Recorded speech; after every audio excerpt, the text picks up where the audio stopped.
В заседании приняли участие все те, кто имеет непосредственное отношение к детям и молодежи, представители учебных заведений, отдела по делам молодежи, спорта, здравоохранения и других ведомств. Им, как никому другому, хорошо знакомы интересы, увлечения, проблемы подрастающего поколения. Члены комиссии выступили с докладами. В ходе заседания прозвучала информация о наркоситуации в целом по республике. На наркологическом учете в учреждениях здравоохранения региона состоят более 75 тысяч человек. Зарегистрировано 33 случая отравлений с летальным исходом, среди них 7 женщин.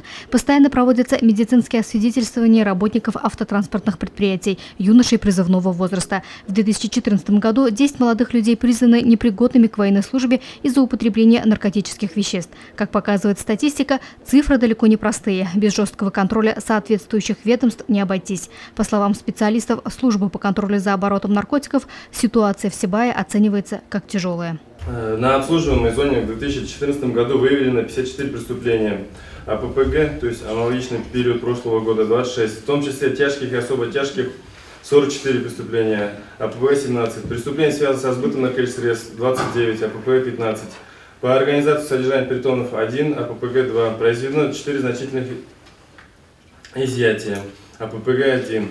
Из незаконного оборота изъято за 2014 год 3,5 килограмма наркотических средств, в том числе синтетического происхождения, гашишного масла, марихуаны и маковой соломы.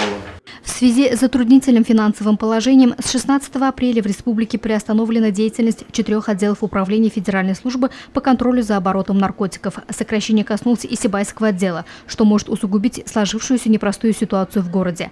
Профилактические меры продолжают предприниматься. Пропаганда здорового образа жизни, вовлечение молодежи в спорт, различные конкурсы и акции, призывающие подрастающее поколение не идти на поводу пагубных влияний. Подобные мероприятия организуются в городе на протяжении всего года. Работа проводится и среди работников, трудящихся на ответственных должностях. Об организации предрейсовых медосмотров водителей рассказал начальник отдела Сибайского филиала УГОК Александр Пономарев. Периодические медосмотры предприятия проводят ежегодно, в пределах 1000–1100 человек подвергаются медосмотру.